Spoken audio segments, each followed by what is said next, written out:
Hello, my name is Lowell, pronouns he, him, and this is a second of 4 sessions of Dune. We are trying out the system. Last time we did a session 0. This is an actual play session where we're going to bring our characters and their family into the new planet that they have taken command of, that have been that change for a different planet other than Arrakis, and that we kind of built some things for last time. This session is part of Open Hearth Gaming Community. You can find out more about that at openhearthrpg.com or openhearthgaming.com. I'll have the link in the show notes, but that is a online gaming community that you can join and play games with. We have a Patreon that supports that. And you can find out more information about that at the site. All of our sessions follow a code of conduct, and all of them use safety tools. That's really important to us. That's something I went over last time. We built in that first session. It is a living document just to go over and remind everyone where we're at. We have established these things as lines, veils, and ask first. So we have hard lines on homophobia, racism, sexual assault, torture by PCs, and transphobia. Those are things that just not topics for our play at all. We have a veil on sexual content that if we hit something like that, if there's significant personal intimacy, we kind of fade to black on that, as we might on a PG-13 TV show. And then we've asked first for a number of things. Mind control. There is a little bit of that in the Dune series with the voice. We're going to take it as assumed that the voice as a thing being used by PCs, that we're in general agreement about that. That doesn't need to be checked in on, but anything else we would want to check in on, and any kind of if something feels like mind control to do something terrible, we might also check in on that. There's also an ask first on PC betrayal. And romance. And then we have a romance matrix as well for people's feelings about general romance with NPCs, with PCs, ask first. We've got all that on there. Again, we also use the X card and open door policy. This is something that changes, can get added to, especially if we hit something that we maybe didn't know that was going to be an issue that pops up as an issue. Can X card it and then add it to that. And again, the X card is also a good thing if we're wildly off tone, or if we start moving towards something that we've lined or veiled and we haven't noticed. I've certainly had that before in previous games where I didn't catch that we were starting to head towards a topic. Now, today we're going to be talking about the sort of start of our character's arrival on their new planet. That planet is called Nabur. I have put some names in the house sheet, so just to tell you that there are a few extra things there. But I want to start with talking about how this game functions and how I run it. Just so you have a sense of this. Now, when we get to resolution, we'll slow down and we'll talk about that, and we'll kind of move through that. And I'm not going through everything, but I want to go through the big picture details. And that is this. When you go to make a test, when you go to make a roll, we figure out what it is that you're doing. And then we're going to figure out a combination of a drive and a skill. These are numbers that you have, values that you have on your character sheet. The skill is often something I'll set as the GM. I might say, okay, this seems obviously like this is a battle action, or this is a move action, or this is an understand action. Though you're welcome to try and give me a reason why it might be a different skill. The drive is something that you set. What is pushing you to do this? What is literally driving you forward on it? It's kind of the approaches part of the equation. And that's your choice. You can make the decision about how that is. I'm not going to suggest anything, but I'll let you make that choice. You may end up going back to the well on your high stat. That's that's a thing. But you may also want to vary it up just for RP purposes. Once we've established what the task is, like let's say we're going to take as an example Zoppy. Zoppy is in a fight. That's a battle action, so we know the skill is battle. And let's say that the question is one of duty, like carrying out his duty. That is an 8 and a 7, so that means it's a 15. Now we're going to roll 2d20, and we're going to look at those d20s, and anything that comes up a 15 or less counts as a success, gets us a success. Yeah, and that will match the difficulty. So if he rolls 2 12s, those are both under the 15s, that's 2 successes. I would have stated the difficulty, would compare it to that. You need to meet or beat the difficulty there. Now, the other thing we look at with that is what numbers are rolled. If you roll 1 on either d20 or both d20s, a 1 scores you 2 successes. That's called a critical. And if you roll a 20, that's an automatic miss on that die, but it also gives me, the GM, a complication. Something bad goes wrong. This is the situation gets worse. And so even if you succeed, you might succeed and there'd be a complication. The other thing we're going to look at there, if we're going to be considering like how you do better, is let's say that Zoppy was in a duel with knives. If we look at the skill, we see that Zoppy has under battle a focus in short blades. So normally Zoppy's rolling a 15 or less, and each roll under 15 or less gets you a success.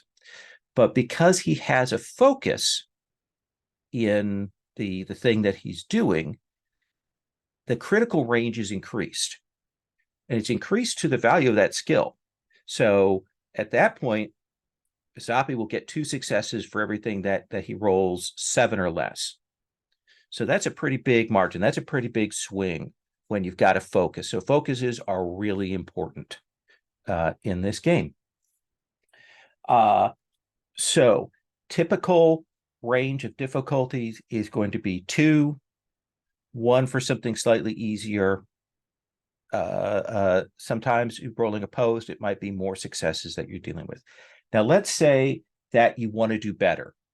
If your character wants to do better, there are a couple of ways to do that. There is a resource called momentum there, and you'll see this on the farthest left-hand side of the character keeper. That momentum is a shared group pool. It is up to 6 points. When you go to do something, let's say it's a difficulty 2 action, and you roll 4 successes. Those extra successes become momentum immediately, and you can use them to do something on the roll. Like you can spend them right away to help the roll out, like ask a question, establish a trait, have more effect. You can spend them immediately, or you can throw them into the momentum pool. So momentum is going to go up and down. It's a shared resource anybody can take from momentum that you have there. The most important thing about momentum is you can spend momentum before you roll to give yourself an extra d20 that you roll.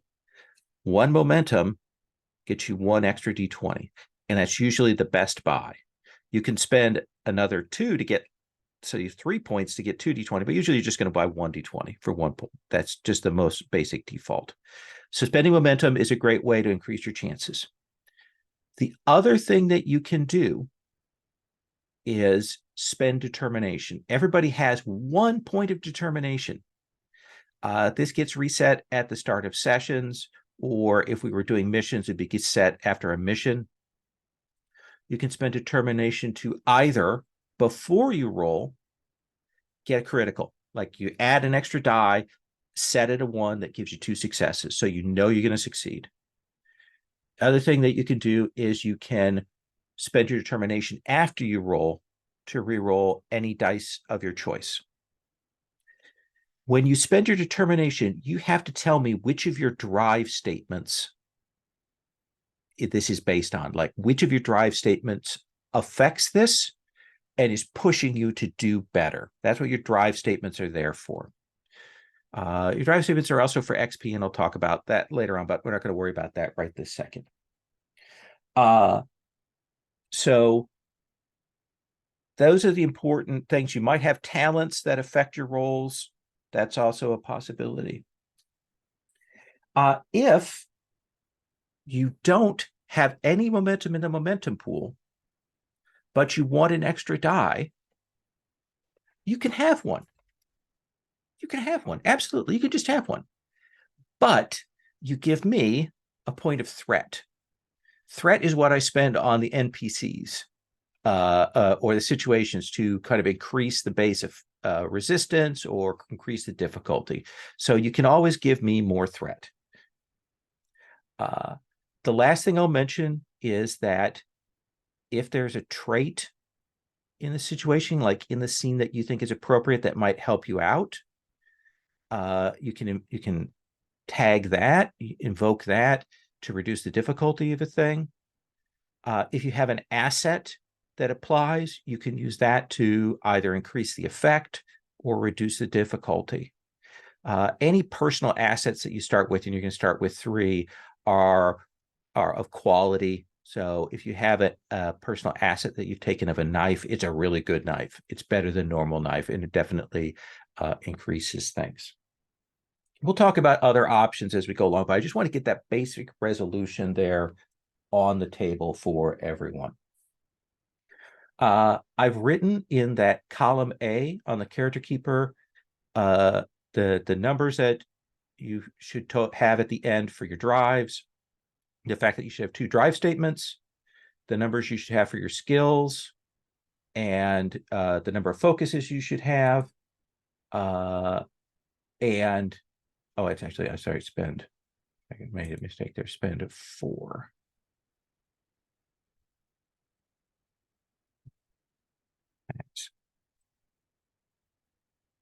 Sorry. The number of talents that you have. Your drive statements, the 2 drive statements that you should have, one should be with your highest drive, and the other one should be with your second highest drive. So the 7 and the 8 there. And then you've got some talents that apply as well. Are there any questions about anything mechanically on that side of things? Okay. Can we get determination during a session? Yes. Here is how you get determination during a session. If you do something that challenges your duty, that like you struggle with a question, like you have to do something that kind of goes against your duty, or if your duty interferes and stops you from doing something that's necessary, you have an option. You can always say that happens. You can tell me why that happens. And if you do that, you'll get a point of determination. So if one of your drive statements kind of like causes you problems or complications, that's when you get determination back. All right. So we have established our planet of Nibiru. It is a predominantly ice world. We've got that kind of bluish purple sky. We see down below when we're in orbit, we see that guild ship, that great long tube floating there in space, and we can see the ships descending from it.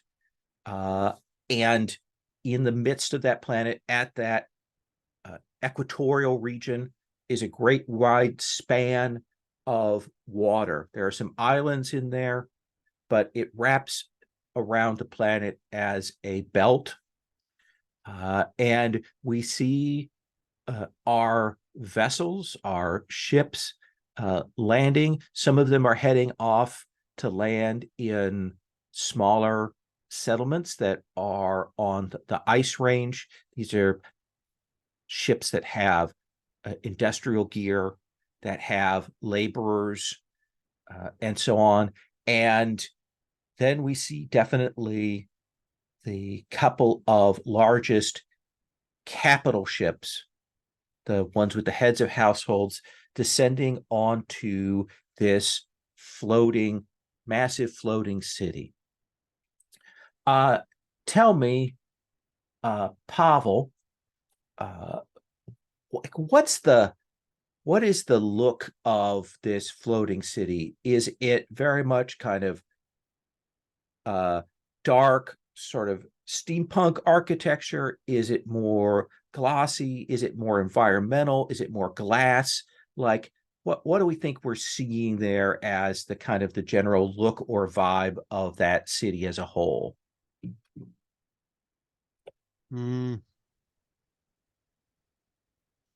I like the idea of a more of a steampunky view.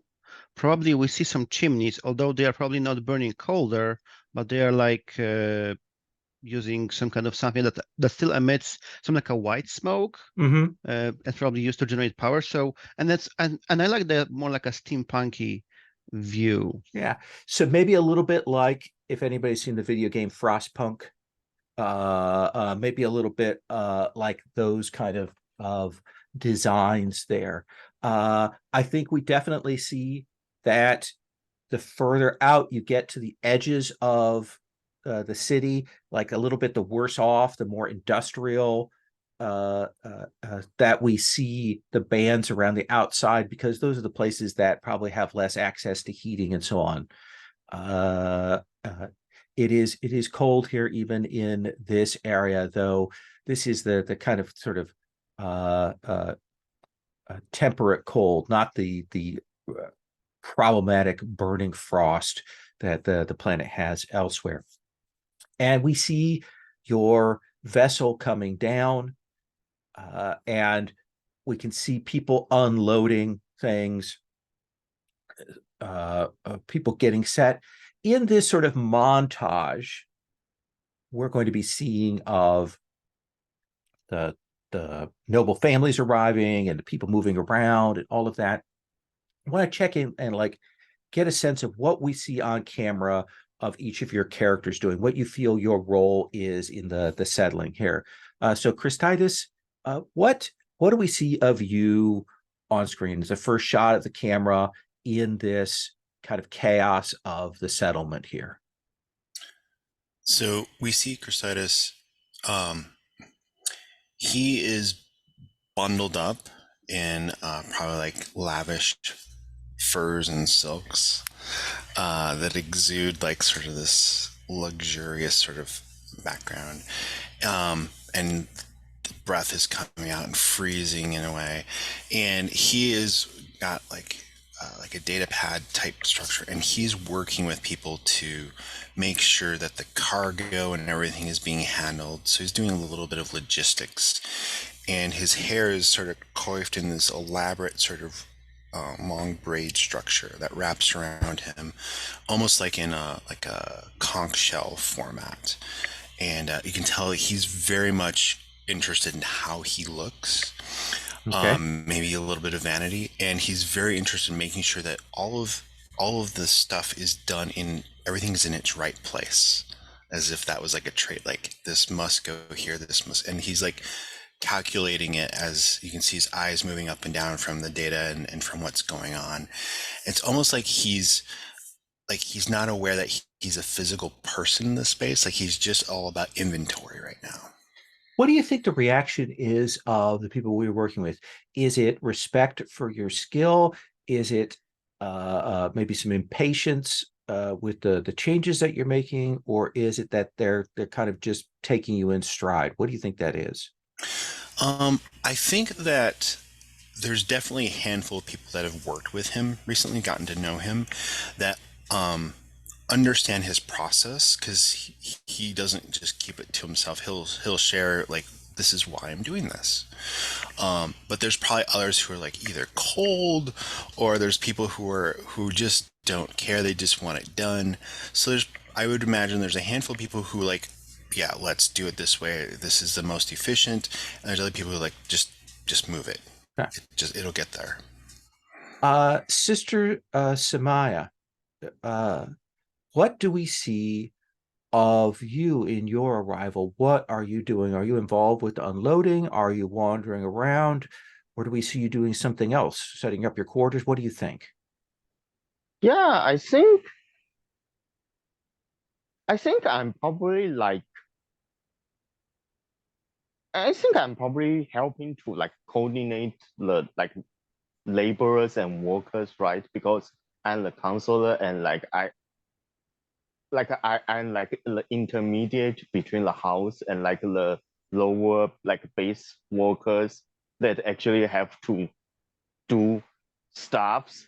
So I think like I'm trying to like talk to them and like organize them and but be more like a supportive role instead of like actually managing them. And the Bene Gesserit are, regarded by many with, respect and fear and a kind of sense of mysticism. What is the reaction of the people that you're working with here? Are they used to you? Are they still, very much deferring to you? Are they afraid of you? What do you think that is? Yeah, I think like my role to like the people is more like a regular like tongue priest kind of like, so there's like a mix of friendliness and respect, like this is someone you can count on and like you can like can help you and but like like they are someone with like authority and that has to be respected, Yeah. but Yeah. it's not like the kind of like fear for, oh, this is like, I don't know, a noble who can like execute me, the kind of. Right. Yeah. Or you're approachable. Yeah, People feel like they I can think, approach you. yeah, I think I'm generally more approachable than like most people in the house. Okay. Let me ask you another very important question. What is the dominant color of the House Daracos like outfit or uniform? What is the dominant color? I think red. Okay. So dominant color is red. We've got that. We'll see that, on the banners. We'll see that on people's uniforms, probably ranging from a bright scarlet red to a darker red, but red certainly dominates everything that we are seeing here. To answer your question, Zoppy, let me quickly take that, a look at that in the thing here. It's I think second one, last one, second from the bottom of the on the list. Yes, I like that. Now, normally, you'd have to have been like a swordsman of Zerat to take that, but we've got 4 sessions, so go ahead and take that just because we want to play around with the fun stuff. So yeah, feel free to do that. Okay. Let's come to Pintel. Is it Pintel or Pintel? I think Pintel. Okay, Pintel. Okay. I'm probably going to get that wrong repeatedly, Just but call me Pin. Okay. So Pin, what do we see you doing? What is it you're working on? What do we see as your primary activity there? Yeah, I mean, a lot of his job is hurry up and wait, because he needs to be there on hand if there's something that needs to be done really quickly, whether it's deliver something or chauffeur, the Duke around, or if there is some emergency and like an emergency craft needs to be sent to rescue people from some industrial accident or something, but then the rest of the time, because he kind of has to be at the ready if needed, he's probably got more free time than a lot of other people. So, he kind of just friendly, going to all the various groups, kind of just seeing what everyone is up to, Yeah. When we see them start to roll out and unload the ornithopters, and we've seen those in the Dune movie, they have that kind of sleek look with wings that can be a little bit like a dragonfly, but they certainly got that. What is different about these that is clearly for this climate? Like for the frost, what have they done to make these sub-zero capable?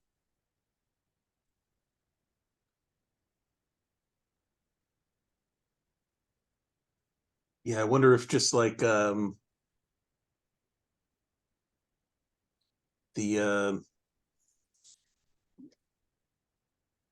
before takeoff, you see the wings like get heated and like sheets of ice like slide off of them. Okay, yeah, we see those They kind coils. of yeah, they glow red. And Yeah, we can see that there are a set of heating elements and things and different sets of pipes that are there as the crew are testing that out.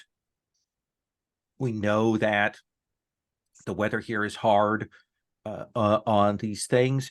Not difficult to fly in, but the overall long-term maintenance, it's very hard on them. And then Zoppy, what do we see of you? I think we see Zappy leave the spaceport or like the landing pad probably rather quickly, and she is focused on like walking down the path to the palace that our Duke Darkos will take after their arrival. And Zappy is very worried and focused about the dangers of like the first few days when we have to like get rid of the other house, and then there is of course the house of Estre, who can use this as a perfect opportunity because we are not yet have a good grip control. So Zappy will like walk the streets, look for possible points of interest that assassin could potentially use, and in general make like a threatening on the streets because she doesn't hide who she is. She walks with her sword out there, her armor, and her cool looking cloak. So to show off the military the military arm in the city. There are definitely stares, but people like turn away and don't meet your eyes. Like the local populace avoid eye contact with you. When you get to the palace and it's steel and marble interior and that kind of thing where they've run visible like tubes for radiant heating through this, we kind of see them as like veins running through the thing. What worries you the most about the security of the palace? Is it generally accessible? Is it too big to contain? Does it have too much air access or something else? Trying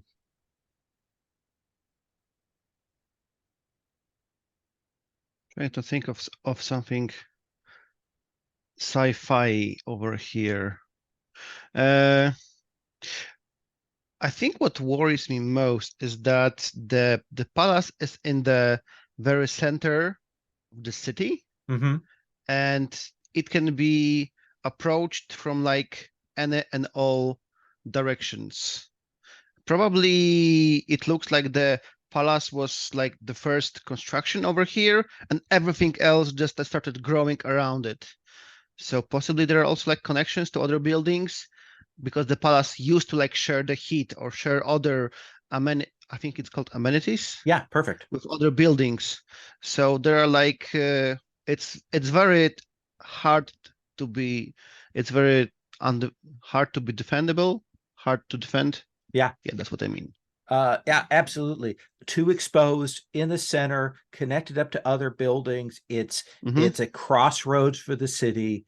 Certainly a real challenge. And to answer your question, yes, David in the chat. So one of the things is I think that Christitis, Pintel, and Samaya, you are all there, at the landing, when you will see a figure approach. There's a very formal greeting that goes on. You will see your Duke. They step forward, and you will see Mahid Gonying, who is the Imperial Arbiter of the Change. They are dressed very much for cold weather, but their cold weather is very carefully made, very tight. It is not heavy. It is clearly very local texture, and you will see that the Arbiter of the Change is flanked by some members of the Emperor's Guard. And Christitis, Pintel, Samaya, you will hear Gonying say, I will be remaining on site for the next several cycles until we adjudge that the transition has been maintained. We have removed all persons and staff of House Vanister from the palace and from other key locations. They have been relocated. As well, a number of members of their entourage have been resettled elsewhere. But Lord Susanna is present, and at your discretion will meet with you. And then he'll gesture back to the general, and he says, the Imperial Guard have been here for some cycles, maintaining order. They will remain here for a short time. You may speak with them if you need to. Christitis, like, where do we see you in this scene when this is happening? Are you kind of at the back listening in? Are you watching from a distance? I think Christitis is observing. Yeah, I don't think he's front and center. I think he's just trying to take it all in and process things. Okay. And he's probably, if this makes sense, he's probably near Sister Samaya as well, because it's probably an unconscious thing at this point. He finds her a very calming presence. But yeah, I think he's really just kind of observing, trying to take in the culture, watching people and their behaviors to like understand what we may be up against as well. You think that this is sort of you just generally taking information, or do you want to like make an obtain information roll to ask a question? Oh, I would love to pry into the setting. Absolutely. So let's go to the mechanics so we can look at this. Sure. This does feel like understand. What drive do you think it is for you kind of observing and reading the situation? Okay, given that we've just gotten here, I think truth. Okay. Let's do understand plus truth. I don't think deductive reasoning necessarily applies now because you're finding out the general facts now, right, rather than coming to a conclusion. So that's 14 or less. Okay. Difficulty is 1. Sure. I also have the putting theory into practice talent. Okay. So we'll have you ask, make the roll, make the question, and then we'll have you establish a trait. Okay. So let's see, 18. Oh, I should open a roller too, shouldn't I? That's fine. So I'm rolling 2d20, correct? 2d20. All right. And let me see. My statement definitely applies to this. All right, let's get that up here. 2d20. I got a 15 and a 5, so okay. 1 success. So that is 1 success. So what question do you want answered here as you're observing all of this? What is it you want to know? Okay. And then I can also potentially use my talent, right? Yep. Okay. So I think what Christos wants to know is, um, what are they, what are they not telling us? What's like something important that we should probably know? Based on the way that the arbiter has spoken and the kind of observation, the way the Imperials have reacted, you would guess that the movement and transition of House Bannister has not been nearly as smooth as they are suggesting. They have presented it as a thing that has already happened, that is complete, that is clear. You can tell that is likely not the case. That there is more going on to that. Does that seem like a fair answer? Yeah. Okay. Yeah.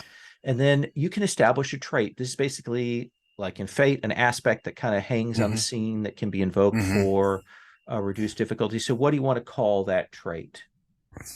I'm going to call it unfinished business. Okay, yeah. So this is unfinished business. We kind of have it as a trait in the scene for a while. Basically, if people are trying to find out things about Bannister and so on, we'll consider that as something that can be used to lower difficulty. Sister Samaya, you're observing all of this as well, listening in. What is it that you are doing? I think definitely you'll see there are some looks from the Arbiter and the Imperial Guard, maybe a little bit surprised to see Bene Gesserit so comfortable and companionable with the public and present here. So what do we see you doing?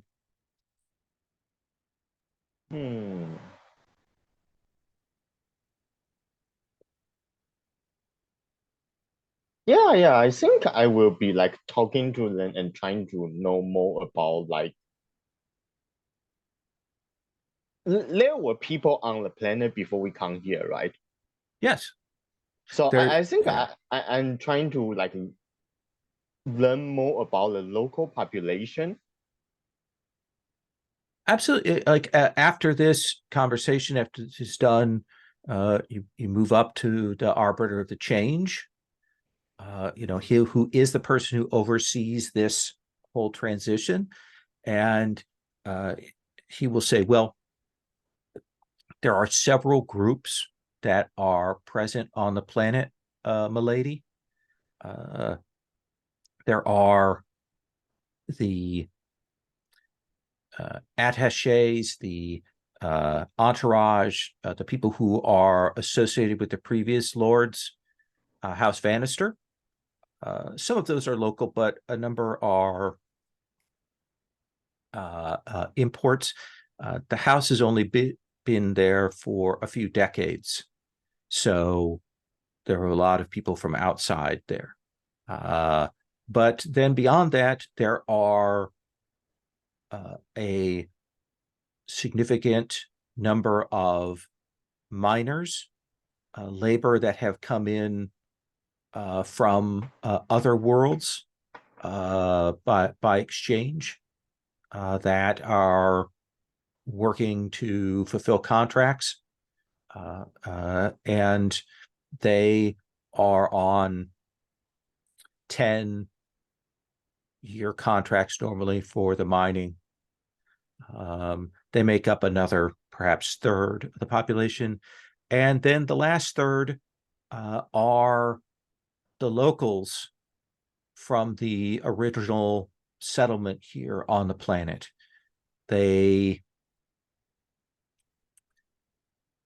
Some of them keep to themselves, some of them work in the mines.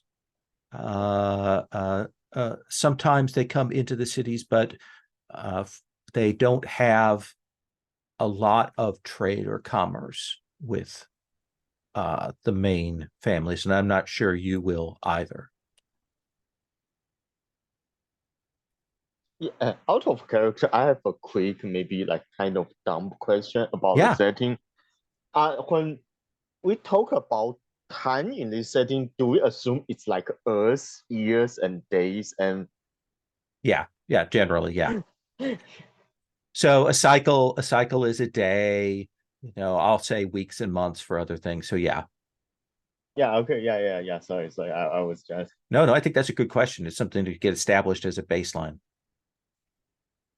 Can you please repeat the major factions? The locals were the last, and then the first two? So the first two is the people who are closely associated with House Vanister. And then the second are off-world miners on contracts. Okay, thank you. Sister Samaya, do you want to like make a roll to obtain information here? Do you want to ask a further question or try and figure something else out here? Yeah, sure. I want to try to engage with the mechanic. Okay. So again, this feels like understand. You're trying to kind of figure things out from talking with them, what maybe isn't being said. What drive do you think that is? Yeah, I actually think it's justice because like I'm trying to figure out if any of the local has been grossly mistreated and like they may harbor like ill will toward like the old houses out and the Imperium which may like end up be like diverted toward us because we are taking over. Yeah, I think that's fair. So the difficulty is a 1. Justice and understanding gives you an 11 or less. So roll 2d20. Okay.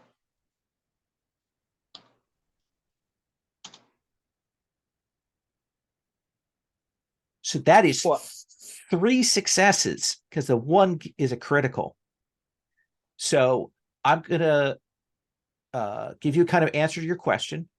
And then you can either spend those momentum to ask follow-up questions, or you can put it into the pool. You don't have to decide yet. One of the things I think you'll get is that the locals, the original settlers, might not have a great relationship with the authorities here. Like Vanister might have caused some problems with them. The other sense that you'll get in terms of talking with House Vanis with them is as he describes the contract laborers, the off-world miners, he definitely gives you the sense that House Vanister like really maybe kind of screwed them over, like arbitrarily extending their contracts, forcing them to buy from the company store, that kind of thing. Like clearly there's some labor issues that haven't been dealt with here. Does that seem like a fair answer? Yeah, makes sense.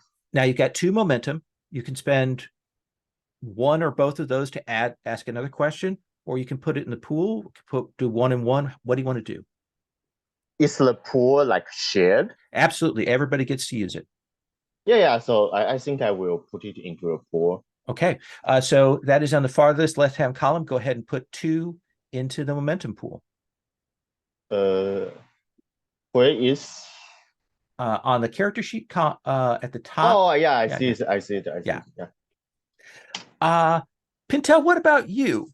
Are you listening in? Are you talking with the Imperial troops? Are you doing something else during this? What do we see you doing? Yeah, I think Pin is most interested in the Arbiter and in the Imperial Guard. Okay. Mostly because like the time to observe them and learn anything about them is limited because they're going to leave. So you know he wants to learn about the locals and all that, but like there'll be time for that. Okay. How often do you get to observe you know, an Imperial Auditor or the Imperial Guard? All right. Do you want to make a roll for that? Sure. Okay. So our usual obtain information thing. We would use understanding, I think, for this kind of observation. What would be your drive? You've got your truth set at 8. It can be that as your drive, you know, or you can set a number into one of the other drives. And what do you think? I think this is truth. This is Yeah. his curiosity. Yeah. Okay. So let's have you roll.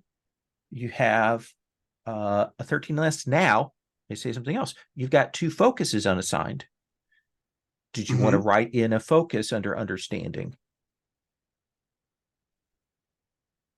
That would make sense. What are the Like people watching?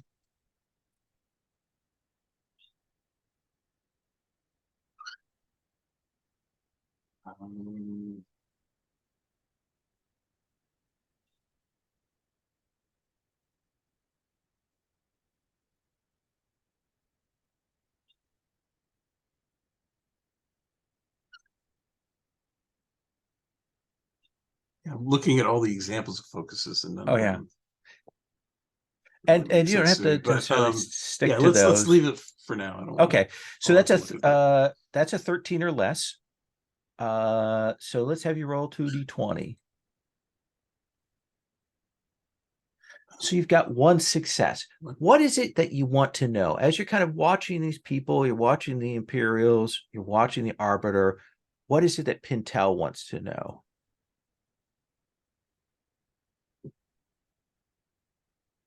I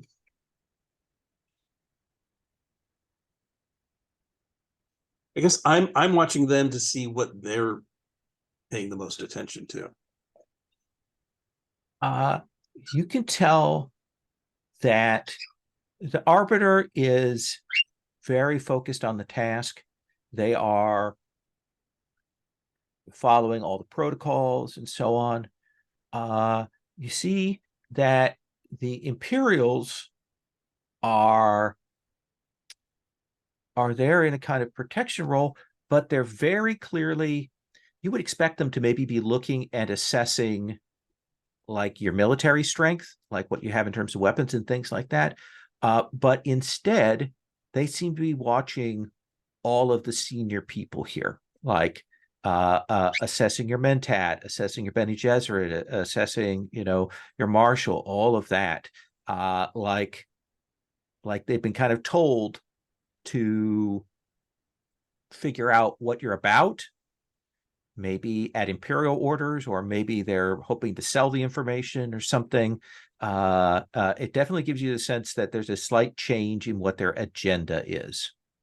Does that seem fair? Sounds good. Okay.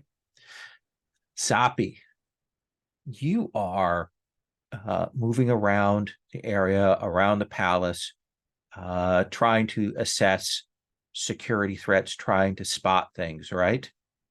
Yes. And you will see there are some people wearing the costumes, the outfits that are marked with House Bannister. You could tell they have a blue and white as their sort of prominent colors. And you will see a few of them that they're the people that don't turn their eyes down when they see you, but they are kind of loitering around now, watching you now that maybe rumor has gotten back that someone is out here. Imagine sort of like how do I put this? The young hotheads, maybe just kind of observing. Maybe they've been told not to mess with you, but they kind of just have to watch. But you want to get an assessment of the security here. Now, let's have you make a roll here. Now, do you think this is understanding, or do you think this is battle?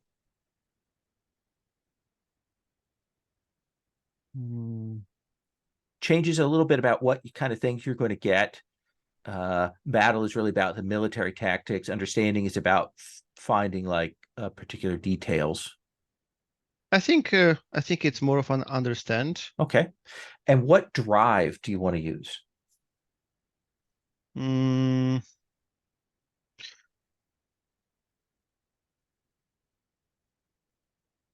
I think I'm going to go with duty. I'm here making sure that the Duke is safe, and that the house, definitely working for the house, not for myself here. So I think I'm going to hit duty. Okay.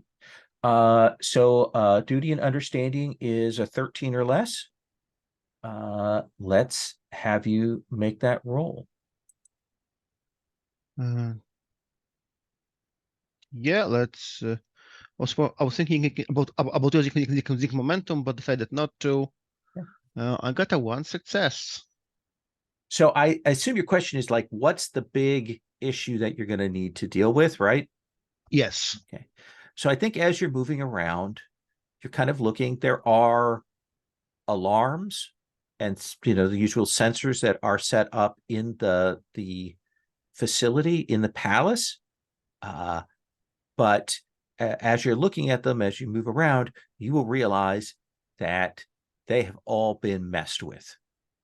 Like the main system, some of the sensors just aren't working. Some of the sensors are giving off false positives. Most of the alarms, something has been done to those, so they're not actually sounding.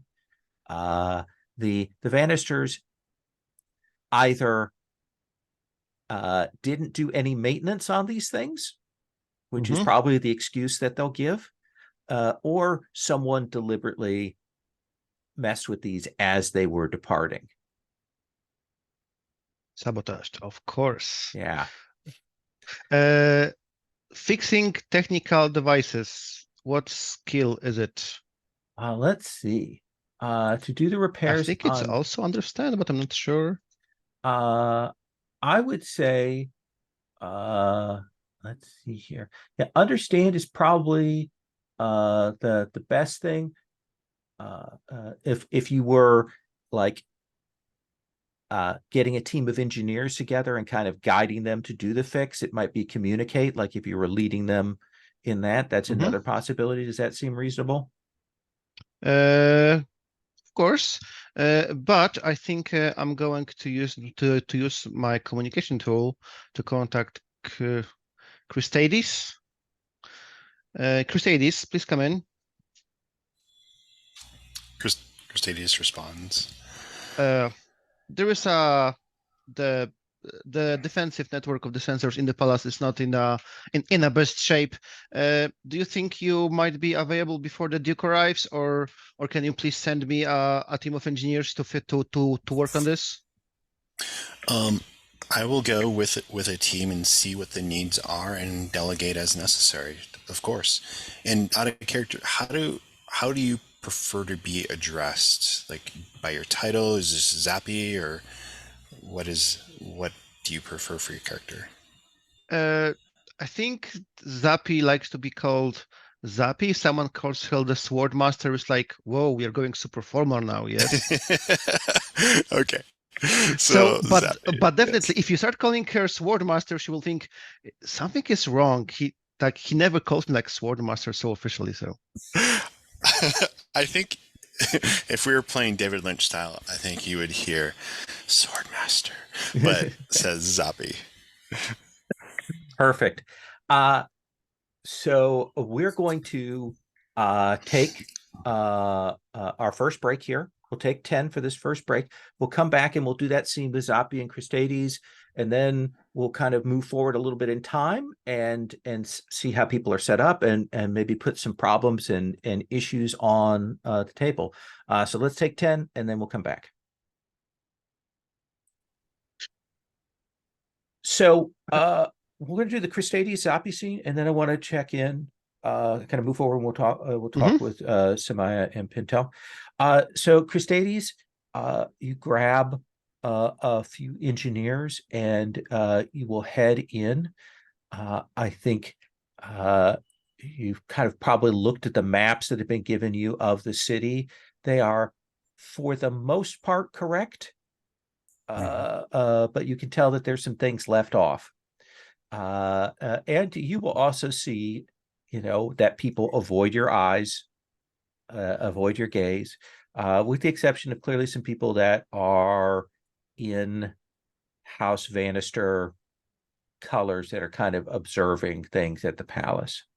But I assume, Zappy, you'll meet Christades like at a feature. Is it like the the concourse up? Is it a fountain? Is it a statue? Is it something else? Like, what's the scene where you meet up? Like, what's our background here? What do you think, Sappy? Trying to think of something cool and sci-fi. I have an idea. Go ahead. I don't know. This might be too much, but maybe there's like the fountain is what triggered it. Maybe there's this sort of rock point that sticks up from the ice and everything. It's got this sort of crack that leaks lava. Like, so it looks like it's almost like bleeding, and there's a steam that rises from it. So this is a very carefully crafted thing for the city. This is they've built this kind of heat lava flow. It's a real sign of, like, because it's kind of wasteful, because people can't loiter around here normally, and it's giving off this heat. Okay. So you'll arrive there, Christades, with Zappi. Zappi, what do you tell Christades?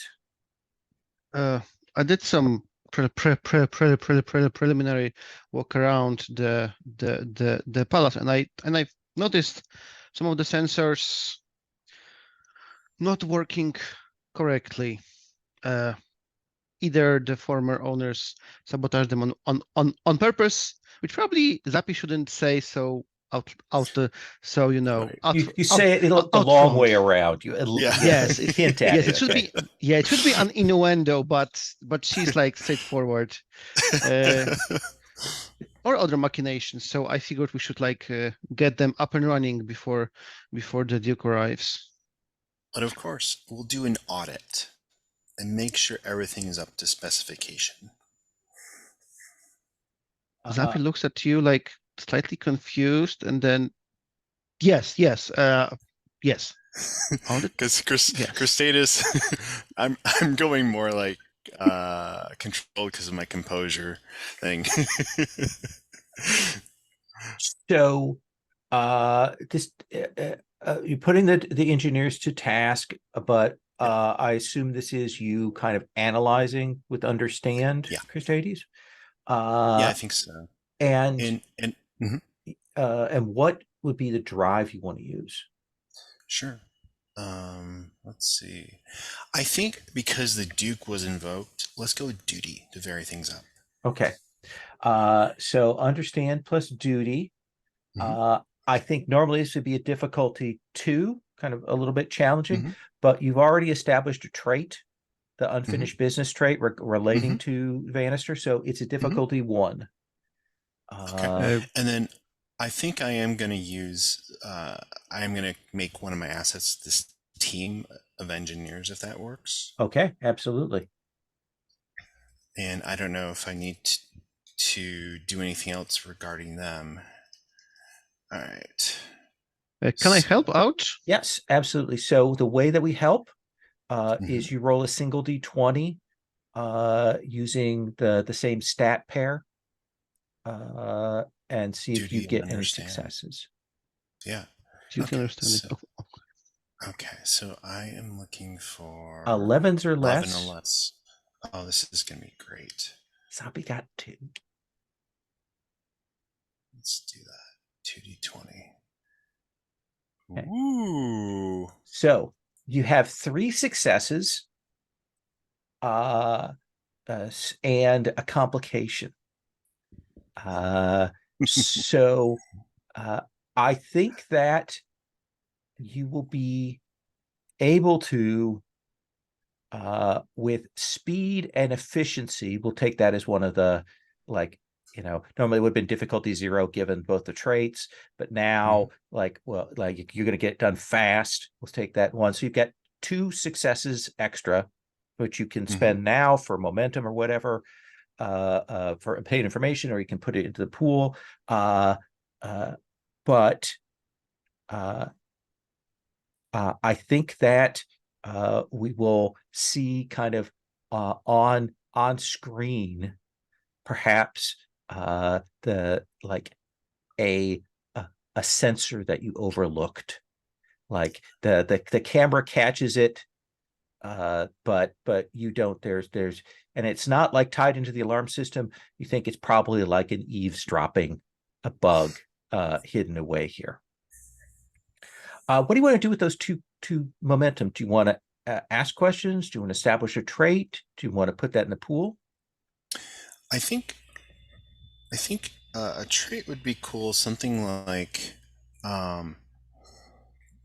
alert, like kind of like basically they're online now. Okay, like security system or Titan security, something like that. Yeah, let's go for Titan security. Okay, That let's sounds have good. that. That'll cost both momentum to establish a trait because it costs two rather than one. But you've got that established. Like Zappy, you got a critical. So, like, what do we see that shows us that you have an expertise on these things? I think in case of Zappi, it's a mix of a little bit of luck. We see her thinking and taking the engineers to fix those sensors on the path that she would use if she wanted to get into Duke's office and stab him with a knife. So most engineers don't go into like high ceiling sensors, but she like tells them grab the ladder and go to this like mount like a movement sensor. Oh, they're in the corner and they're in the corner, and Perfect. and stuff like this. So we're going to cut forward a little bit of time. This is perhaps a cycle later. Things have been moved and settled into places. I want to do a scene with Samaya and a scene with Pintel before we kind of bring something in.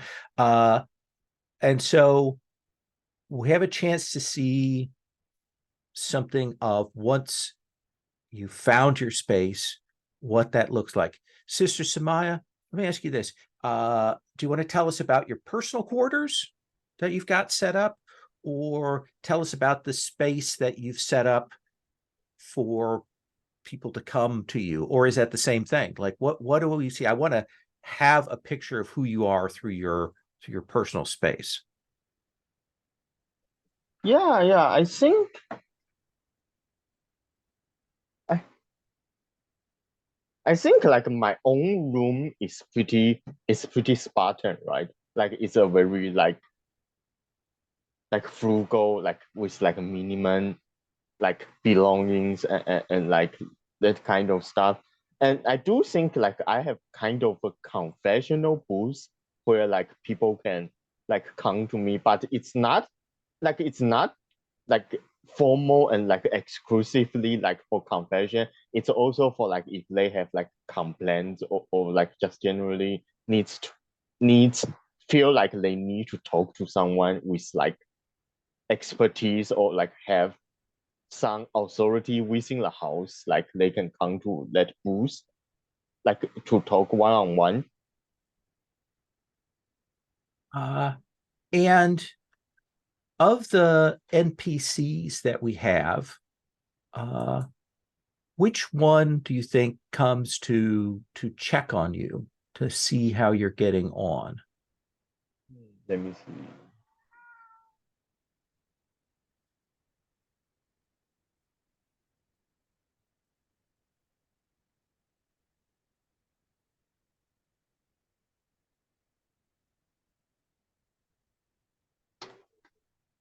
Uh, uh,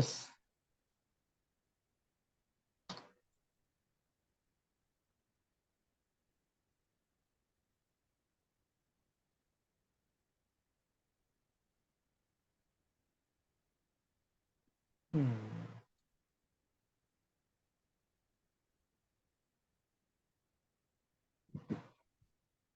Yeah, I think I hmm. Yeah, I think it's Cillian. Is that how I? Because I think because it says like they treat worker with respect based on like married. I think like because they know like I also like spend a lot of time like talking to like I think like he come every now and then both to check on me and like ask me like if I have heard anything, like if like what are like the condition of the worker, how are their moods, like if like there are anything they are not telling. Yeah. So Stelline Hongze arrives. We've described her as the eldest member of the house. I think we described her as walking with a cane. She is very long lived. Some of that clearly has ingested some spice, which like helps extend one's lifespan. But she comes in to your confessional area to look around. I'm sorry to interrupt. Yeah. Lol or Mona, did you mean Master Cillian or Stillian? Which NPC? Yeah, I was looking at like the one on the button. Oh, okay. I yeah. apologize. Sorry. I'm gonna change. Yeah, change that name. It's a little close to the other name there. Yeah, sorry. I was gonna go Tillian. Just change the beginning there. Okay. So Tillian comes in. You know that Tillian works closely with Christades, has worked with them. They come in. They are, as some of the house members are, just based on you being a Bene Gesserit, they can't help but be a little more formal with you when they come in. And they will say, Sister Samaya, I wanted to, if it is not too much trouble, check in with you, speak with you of things. It's no trouble at all, Master Tillian. I have been getting the labor pool organized in the household, and I am checking with all of the senior people to see if there is something that you require me to delegate people to. Is there a task, an undertaking of some sort that you require? Not at this time. All right. Well, keep in mind that should you need, you have merely to contact me, and I will endeavor to set people to the task. Your quarters and this area here are fine. Yes, yes. And how have you found things so far?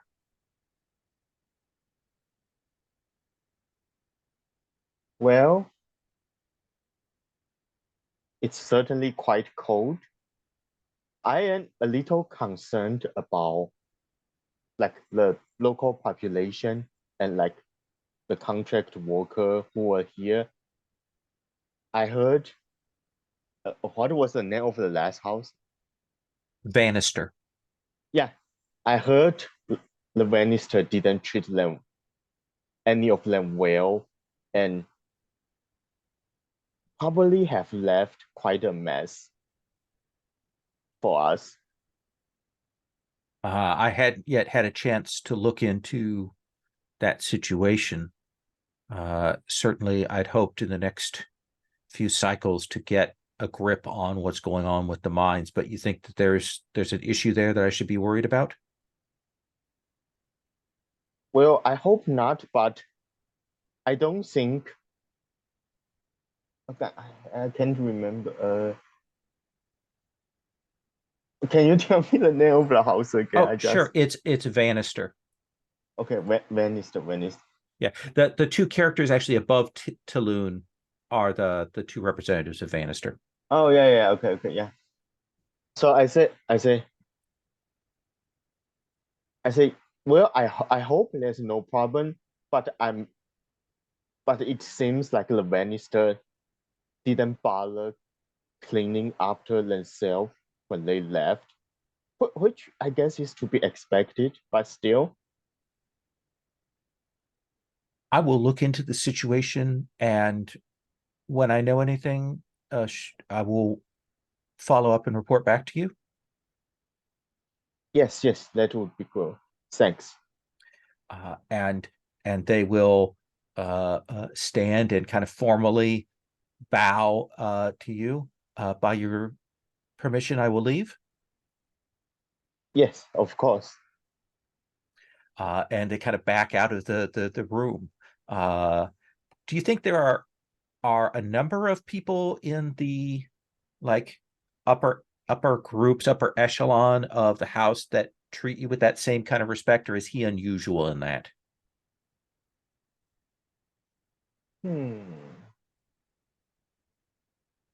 Yeah, I think there may be a couple because, like, my understanding is like the higher you are, the less actually religious you are. But I think there are still like a couple people who are actually kind of spiritual, and because I don't act like the other Ben Gesserit, I think like there are quite like there are a few more people who think like I actually I don't know can help or Absolutely. That seems good. Uh let's come to Pintel. Pintel, what do we see you like doing? Where do you crash? What's your office is like, or what do we see you setting up or doing Well, here? I think we don't see Pintel.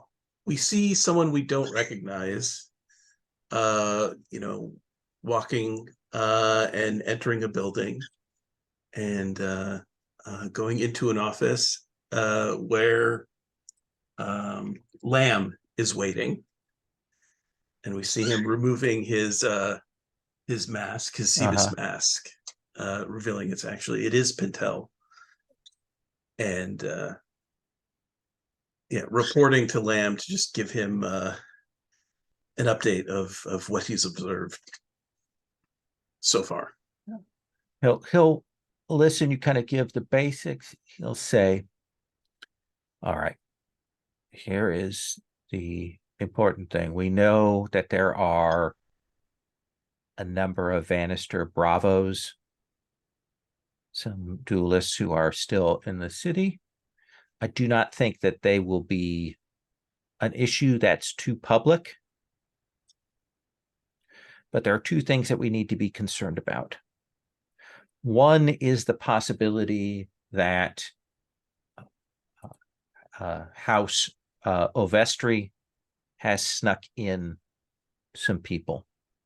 That's certainly abides by the laws of Canley, and this transition is a major opportunity for them, so we need to be on the lookout. The other thing is this: there has to be a criminal underground here in the city. The people that provide the black market, that deal with the smugglers, all of that kind of thing. We need to figure out who they are, and we either need to co-opt them or we need to cut the head off of the serpent. Then we can put other people in place. There will always be crime and criminals, but we need to decide how we're going to interact with that. What do you think, Pintel?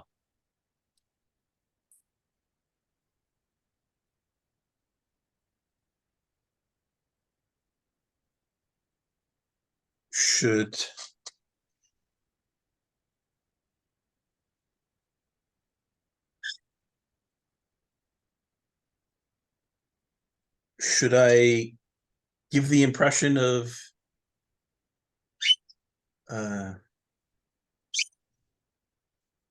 being more open to a bribe or corruption than I actually am?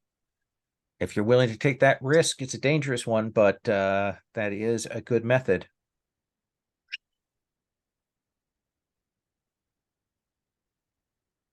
I can't see the criminal element revealing themselves to me if I seem to be too righteous and pure. Well, we need that information, but tread carefully. While we need to ascertain things, it would be a grave loss if you were to get a knife in your ribs too early.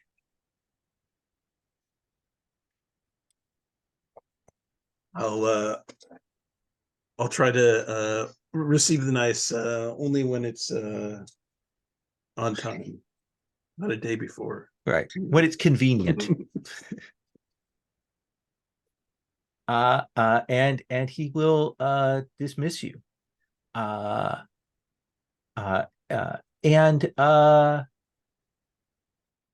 you took the so you get the Cebus mask, the kind of the concealing mask that changes appearance, or kind of a disguise asset there. Just to be clear, people aren't going to speak openly in front of someone who's a known informant for the spy master. I think that seems perfect.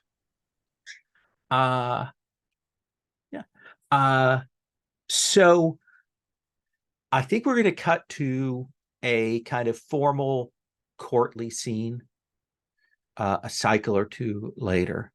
We're in the great hall of the now House Daracos reception area. We see our Duke, and we see the heir and other people, including all of you there. And there are some representatives of the locals who are here, though mostly people clearly associated with House Bannister that are making this appearance are kind of coming and offering tokens of homage and fealty to the Duke. And then you will, kind of the high point of this is the representatives of House Bannister come forward, and Lord Susanna approaches. The heir is a few steps behind. The heir is trying to keep their anger in check and make it not visible. But Lord Susanna is more calm. She's older. She's a diplomat, and she will bow.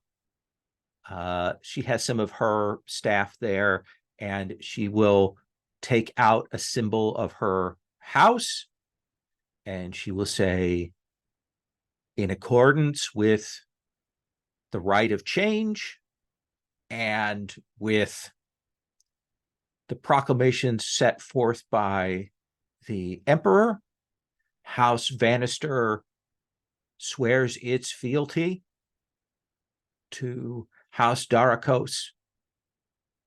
We will serve at your women behest as a vassal here. I hope that we can be of service to our lords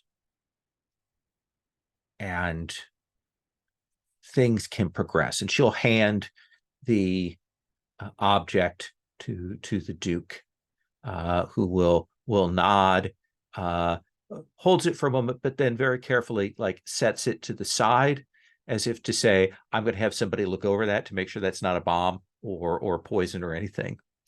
And Duke Ren, they will say, we understand and we accept your fealty. We understand that some of your people have been resettled in the settlements. We believe that the expertise of your family will help with the mining operations. We are inclined to allow some of your family to remain present in the city, but within limitations, as you will have grave responsibilities elsewhere on planet. And Susanna will nod. And then there'll be people from some other houses that will be there that will also give their praise. There is definitely not the Contessa, but a representative from House Saros who is there, just amongst them, who also, you have had relations, even though they're not good, but she is there. And then there's kind of a breaking up of the formal thing, and there's a gathering, like it's a party, it's a chance to mingle, it's a chance to go around and talk to people. So I'd like to kind of do that scene, give you each a chance to observe or talk to someone, or whatnot, and then we'll talk about like some goals and threats. So Christades, let's start with you. What mhm. what are you doing here now that there's a chance to talk with people, to observe, to see what's going on?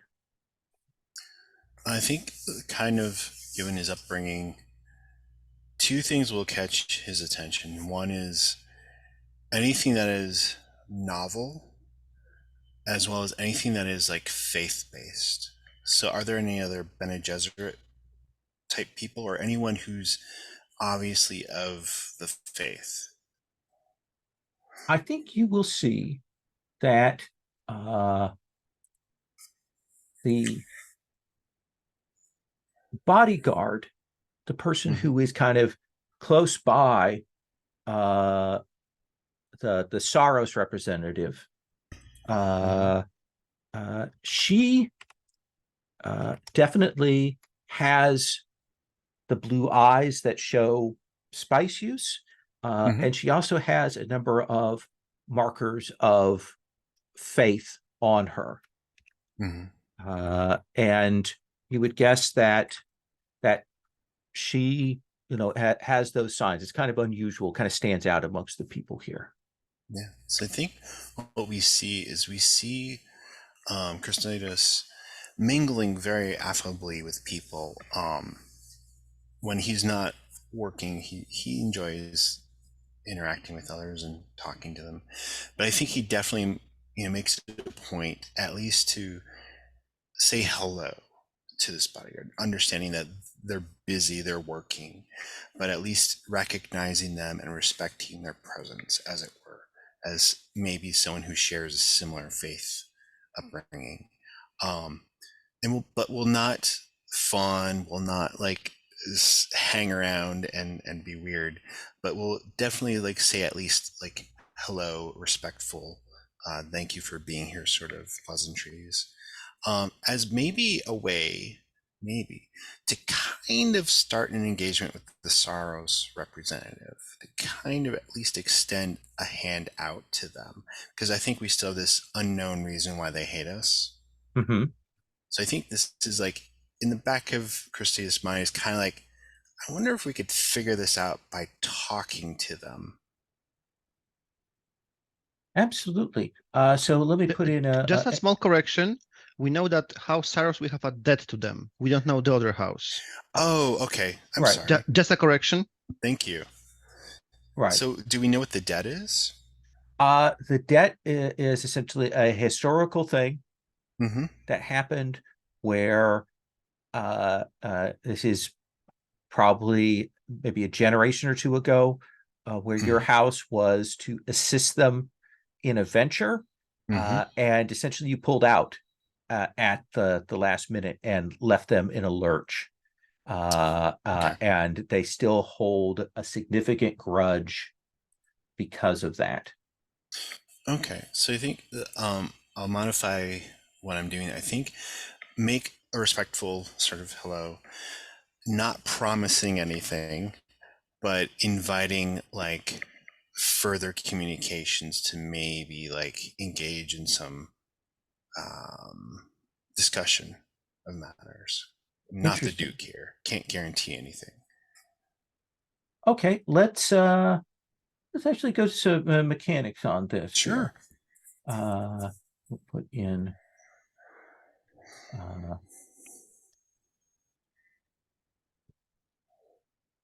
So we've got Dale Saros.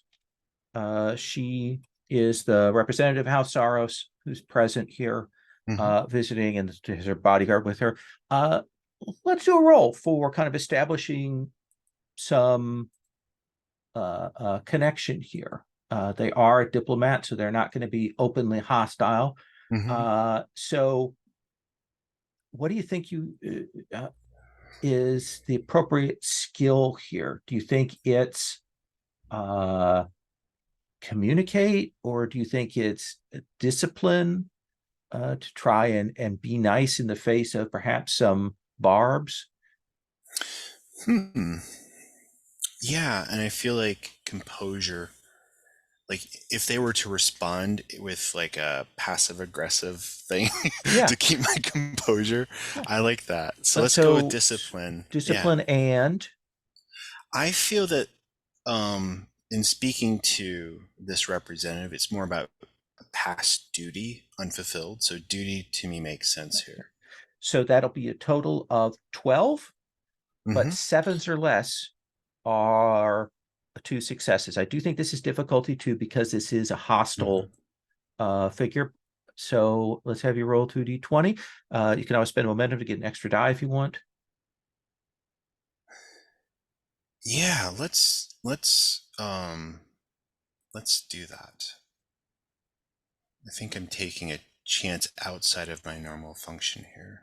Okay. So is that 3d20 now? So you're going to roll 3d20. I'm actually going to spend a threat to increase the difficulty to 3. I think that as you approach, there's something about you that she takes a dislike to. Oh, sure. Let me come here. 1, 2, 3. Okay. And then please roll it. Roll. No. All right. All right. So here's what I'm going to do. I'm going to try to get this to roll. And it's not letting me. Come here. Maybe refresh. Yeah, that's what I had to do. Okay. What do we got? So 2 successes. Now, you do have the option, if you wanted to spend your determination now, you could re-roll 2 of those dice. Tell me what drive statement is appropriate. Yeah.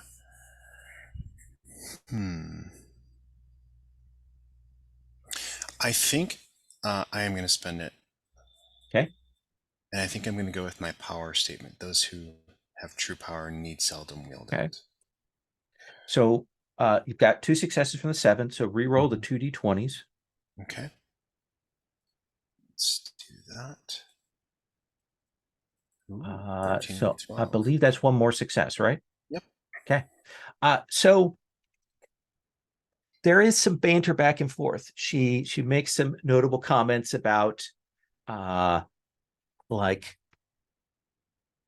how threadbare this is as a newly made major house, some worries, some concerns about what might happen, that I hope nothing goes wrong, and so on. It kind of does that, but you keep your cool.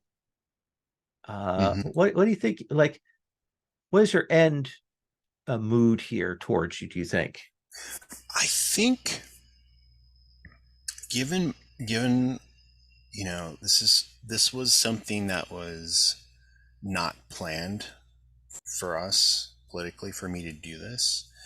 I just thought it was an opportunity to make a change. I think what Christianus would be interested in doing is to accept the sort of, not to refute, but to accept the ideas, the criticisms, as it were, as valid.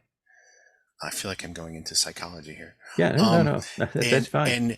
And give them the offer and say, if you would like to continue this conversation house to house, I would like to escalate this up to the next level beyond me. She will say, we will have to see about that. My role here is as an envoy acknowledging the ascension of your house. And certainly, given our past histories, making our presence known. But I find you interesting. We will speak again, Christides. Thank you. And I'll do like the formal response, bow, whatever that is for this occasion. And you probably see the bodyguard maybe relaxes a little bit now that doesn't perceive you as a potential threat. Right. Zappi, what are you up to during all of this?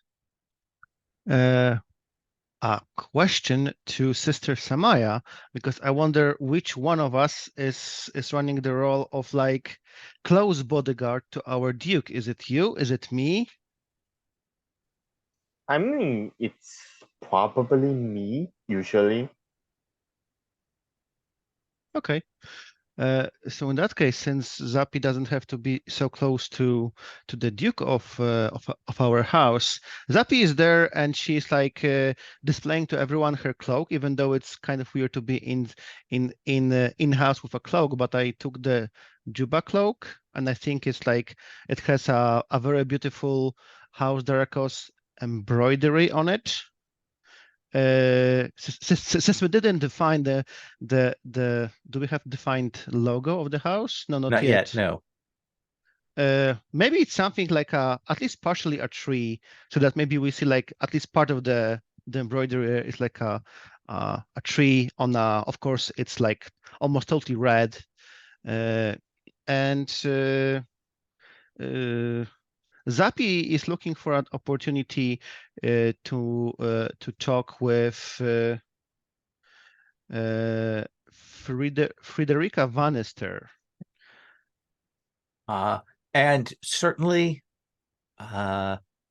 she is a prickly person. She has the formal outfit on, but she has her dueling blade and short blade there. And I think that as you approach, there's kind of that dance as the two of you circle one another, because she's clearly, very well trained by her house swordmaster. Do you think you wait for her to introduce herself, or do you introduce yourself to her?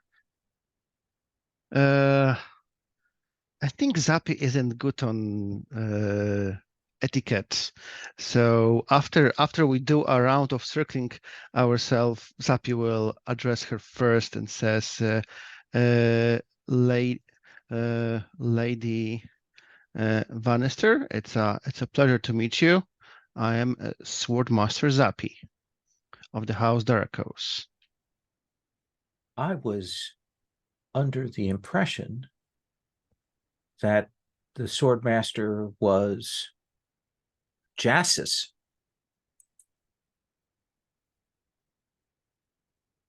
Jassus has been promoted to a new role. Promoted. So I take it that you... Zappi is like, she has been trained into communication, and just like this, just like little putting a needle into her, like promoted. I see. But I came here on a very personal question, if I may ask. You seem to have lived in this wonderful city for a long time. I was really curious, which places do you recommend? Which are nice viewpoints on everywhere around it? Because this is a new place for me. I would love to see what's the most beautiful in this place. And Zappi is like trying to be like charmingly pleasant, but she wants to like play on her on this that Frederica was like almost about to explode earlier. But I just want to be like, the nice person, just like provoking her to explode. Yeah. So let's. I'm going to spend a threat to make it difficulty 3. This definitely feels like communicate. You've got the focus and charm. What drive do you think this is? I think it's truth because nobody told me to learn why they were demoted. It's like my personal thing. I want to like learn why they were demoted, and I was hoping that maybe she will say something, shout at me, and we will get the glimpse of why they were demoted. Sure. So that's an 11, and 6s or below count as a critical. Do you want to spend momentum? Yes, I think I'm going to spend a momentum because that's a quite difficult Yeah. role. And let's hope for the best. Look at that. 4 4 successes. successes. So you've got one momentum that's hanging out there that you can use. I think there is the thing where you're kind of needling and prodding, but in a charming way. And I think there is a point at which she says, I refute. I understand the Imperial accusations of malfeasance and corruption,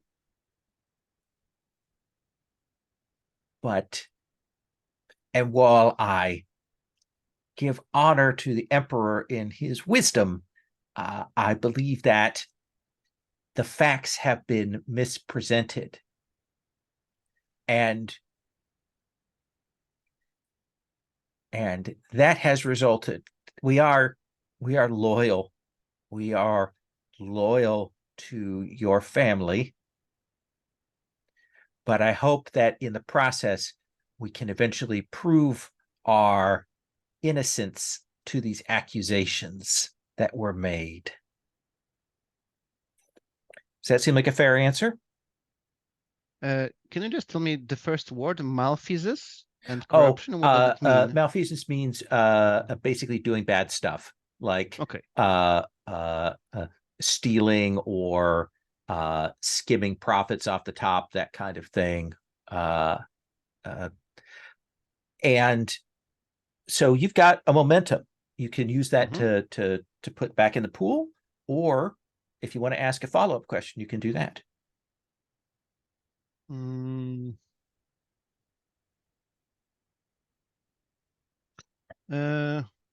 Yes, I think I want to ask question. Although I wonder, I'm not sure how Zapier would frame it, so I'm just going to ask on a on a player level. Please. I'm really curious. These accusations, were they simply about the currency, about the product, or about something that their house is doing completely on the side? Because this will like tell us what to investigate, whether just their financial records were wrong, or whether something with this like thing we mine over here, because we said that there is this something we mine here. So I think it's that, and I think this comes around in the conversation.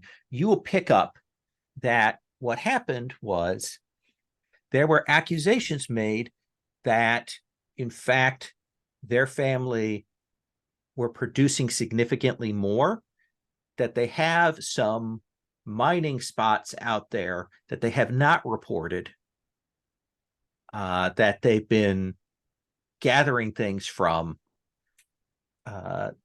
and keeping those profits for themselves, not paying their share to the Imperium. Does that seem fair? Perfect. Yes. Okay. Sister Samaya, I know that you're kind of standing a close guard by the Duke, but what else are you doing here during these interactions, this meeting with these delegates, these representatives from other places, and so on?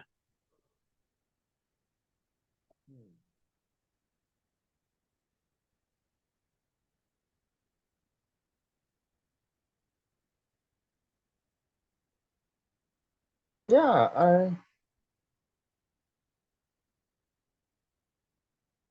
I think I'm standing guard because like my training is to be a bodyguard, not to fight to win, but like fight defensively. So I think I am also like so like I think it's not just like be ready to fight. I'm also kind of like scanning anyone who like comes close to the Duke, right? Like anyone who wants to talk to them, I was like I was seeing if they may have like hide something, or like if they are like up to something, or like if they offer like food. I kind of like see if I think they are safe and stuff like that. Yeah, the real classic kind of keeping an eye on things, making sure who is there, what they're doing. That seems Yeah, and also like I am a bench Jesuit with a vibro sword, so like me just standing there is like a pretty big like don't mess around, because like it's kind of like projecting strength. absolutely. I think as you are standing there, you will see a figure that has come in amongst the Vanister entourage. Uh, and striking because they have kind of a veil. It's not religious, but they have a veil. But they have a mask on that you're not sure if it's a prosthetic or what. But they definitely have that stance that tells you that they are a trained, skilled duelist. And eventually they will make their way over to where you are at. They uh, uh, keep their hands wide and in sight so as to not be misinterpreted. But they will say, it is striking and unusual for Bene Gesserit to serve as a bodyguard. I take it that is the role that you're fulfilling. I serve as a protector both of the people and of the Duke who protects the people. Interesting. That is a very noble pursuit and unusual. I am Yeah, go ahead. I am T. I am the swordmaster for Vanister.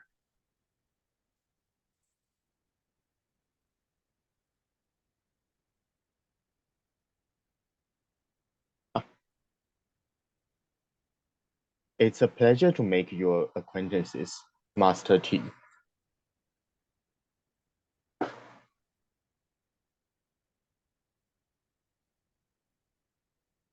Kind of stands and he says, that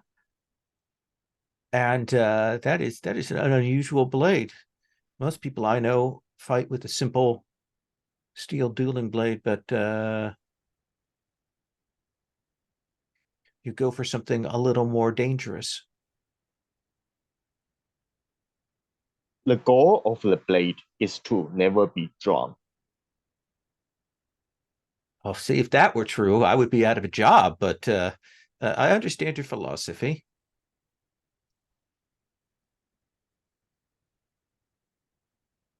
I I hope at some point in the future, when things are settled and our house, which serves at the whim of House Darikos, we will have a chance to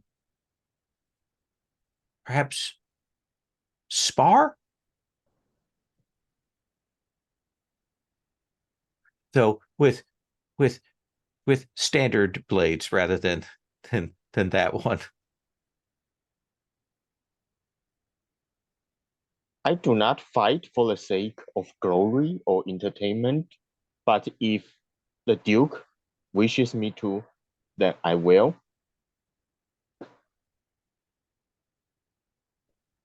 So you kind of nod. You haven't risen to the bait with him. So I say, oh, well, thank you. It has been a most illuminating conversation here that we have had. I hope that we will have a chance to speak again. Yes, very well.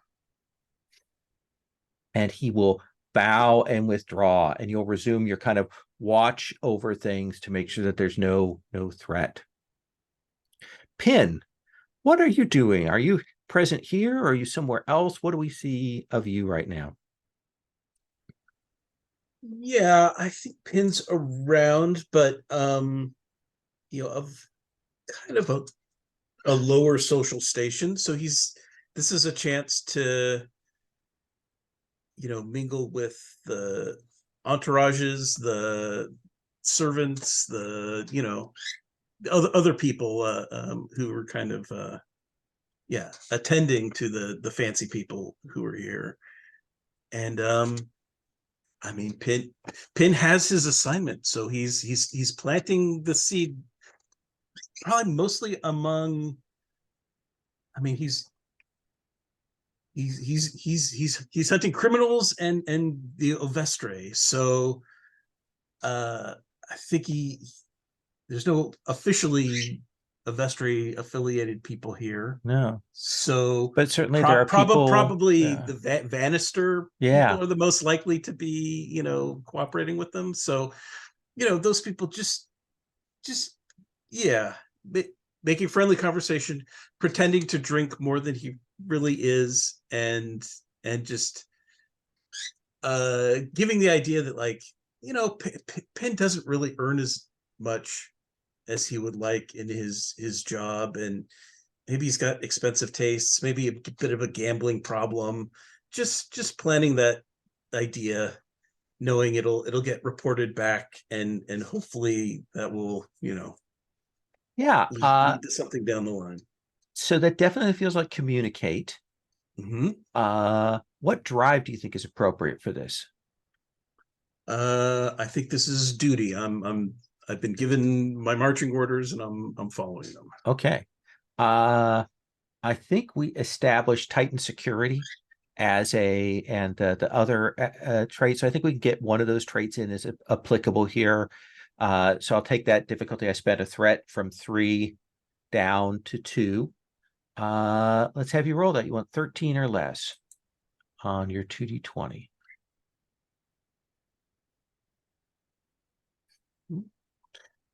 So 2 successes. So I think that you will end up speaking with someone like who is clearly, a hanger-on for the Vanister entourage, but who is clearly, somebody in a similar position, like a spy type person.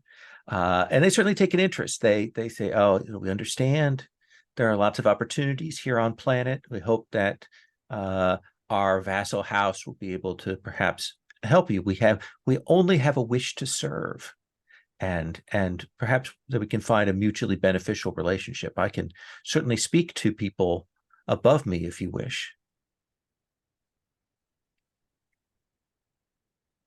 Yeah.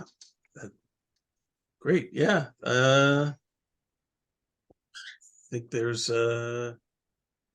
lots of opportunities for everybody here. Yeah, and they will see you there. But I do think that we see another person who's just amongst the maybe the servants that have been brought in, and they're setting things down, and we see them watching you. Like, I think this is the complication, is that someone has determined that maybe you're a good target, that you mingle outside of the rest of the family, that you might be like if an attack, a Canley assassination attempt were to be made, perhaps you might be an appropriate person to strike at. Does that seem fair? Sounds great. Okay. Let's take our second break. Let's just take 5 for our bio break, and then we'll kind of bring ourselves together and talk about the agenda.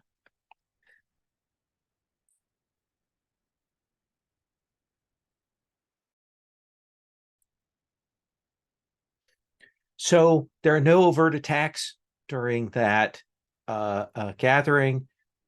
The sort of off-planet representatives will be here for just a little bit longer, a few cycles. They will be departing.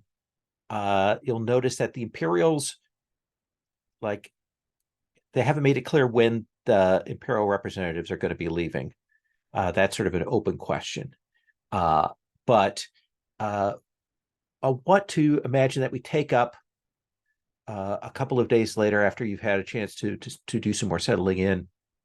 And the four of you in particular are called in to speak to the Duke. You will know that there have been other groups of advisors also brought in. And the Duke, they are seated at a smaller table, not the kind of big banquet table or anything, but this is clearly, they've got this as a meeting, and they'll invite the four of you to sit down. And they'll say, I have been speaking to groups of people from within the house, cadres, let us say. I have organized cells of our people to work on different tasks, but also to get their impressions right now. You four will constitute one of those cells, meaning that I expect that you can work together, interact with one another, share information, and then that information will come up to me as is necessary. So I want to speak with you and get your sense of what you believe is our next tasks, what threats we should be worried about, what problems you think we should be aware of. Obviously, I will begin with our mentat, Custodes. What's your sense of things? Your Duke, we have a number of expected projects to work on. Stabilizing the region for resources, contacts. We have some security issues to address long term. As of yet, I have not discovered any immediate threats, but there are some holdovers within the local populace. They're disgruntled about the prior regime. And I also believe that we have some opportunities to explore in terms of enhancing our house's reputation and capabilities, utilizing the resources at hand.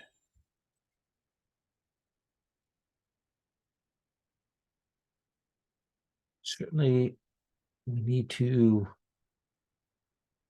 get our primary focus of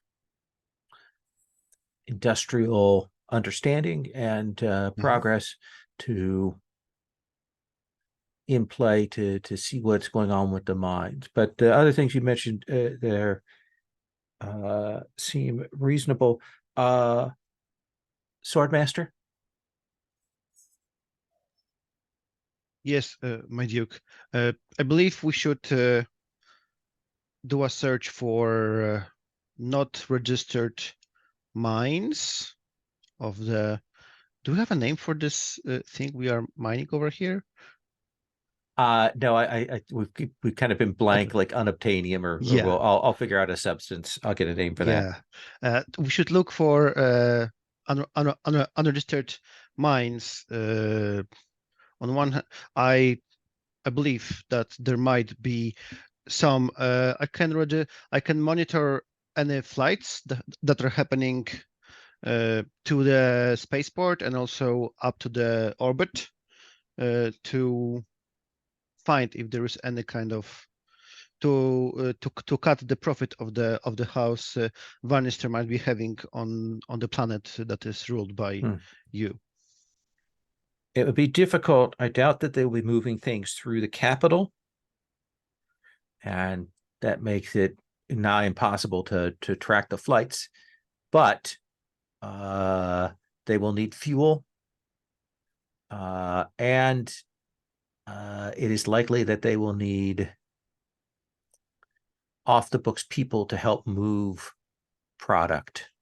So smugglers and such may be another channel for seeing to that. But that's a very good point. My Duke, we might also inquire about the hired workforce on the planet. Some of those mercenary miners must do like double shifts to work over there. Someone needs to mine them. I doubt that smugglers would go with the pickaxes and dig it out as well. Interesting. If I may, your Duke, and kind of, reference and respect to Zapi as well, we could work with Master Tillian and see how we could offset some of the workload, some inefficiencies could be addressed, and also potentially gain some respect of the local populace in that way as well.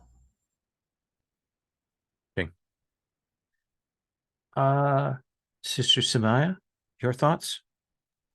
I do not have much to aid. I believe disgruntled locals and McKinley are our most pressing threats right now. Fair and to the point. Pintel?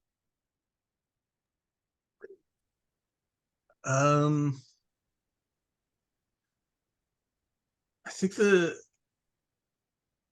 Intellis basically needs to ask the Duke, without saying it outright, if he's to share his kind of secret position with Lamb with the rest of his cell, He will or keep that to himself. You may speak freely with these others. These people will keep your trust and confidence, and vice versa. Yeah. And I do think this is like, as has been suggested, is probably like some of the house gestures or to the cant to say. Yeah, I also have the masterful innuendo. Yeah. Talent. So,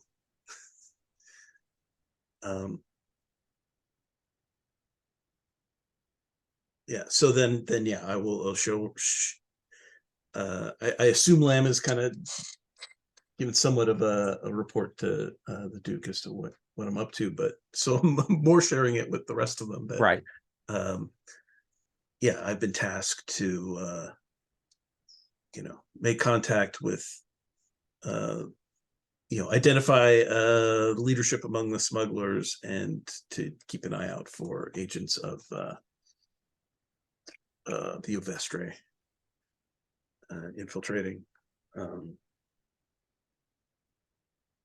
It's not a task that can be rushed, so I don't have any particular information on those fronts yet. All right. So your cell has 3 tasks that I wish to put forward to. Of course, you have other business and other things you may wish to take care of. You can coordinate how you wish to handle this. I need an assessment of the situation and danger and issues with the contract workers. We need to see what we can find out about the smugglers. And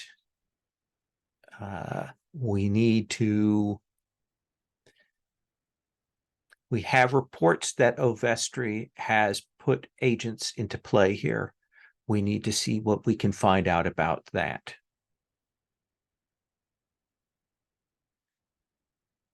Does that seem like a reasonable set of goals for you 4? You may prioritize that as you wish. You may pursue all of them or focus on one of them. It is up to you, but report back to me when progress is made. You are dismissed. And we'll assume that the four of you will rise, bow, and I think we're going to cut to the four of you seated, perhaps in a little more informal chamber, with some tea, food out there, so you can decide like how you wish to pursue these tasks, like what your thoughts are. Christades, you feel like very much the analyst kind of mentat. I think people probably look to you first to hear what you have to say. Yeah, so I'm going to be calling on, and we don't have to mechanically use this, but calling on one of my other assets, the damper. Ixion damper. Absolutely, yeah. That I think we just have for these kinds of meetings. And just sort of, putting it all out there and seeing, like, given our resources, what I think that we should prioritize them, right? And then figuring out how we want to handle that, who we trust to help us extend our reach. So I think like Christades kind of sets the stage in protocol, but then opens the floor to anyone to throw out things.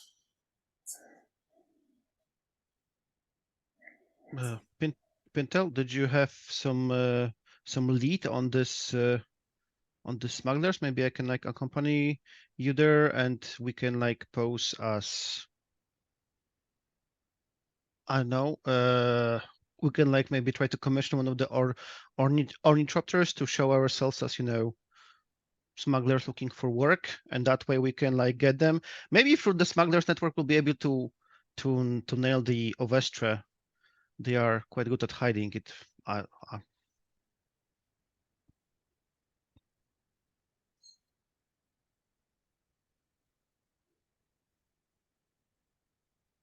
Yeah, we can try.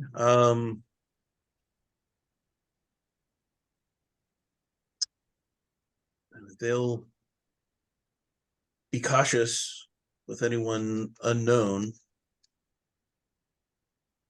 We need to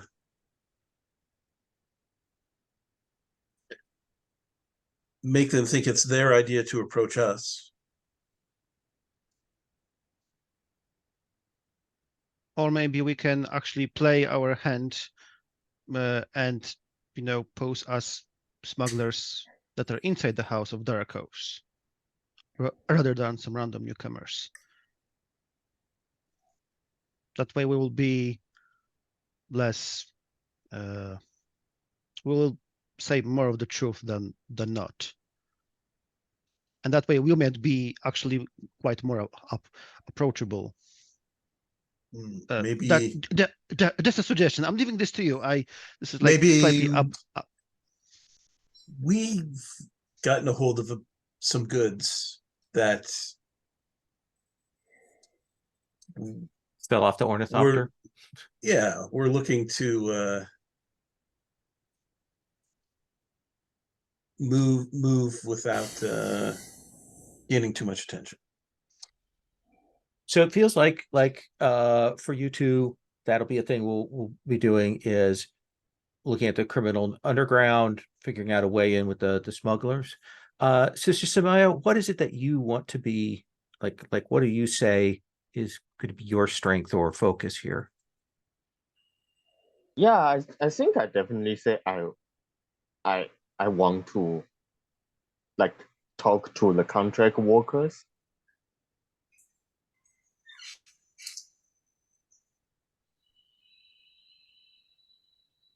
Assessing them, trying to find out the needs, find out what problems are there, what the other house has told them, that kind of thing. Yeah. And Christades?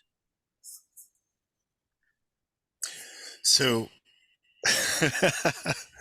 I think working with Sister Samara also makes sense. So it seems like, I think what I'm hearing is that we've got the first two sort of agenda items kind of covered, and maybe by doing that, we'll see if we discover the third. Yeah, That's what it sounds like to me. that sounds perfect.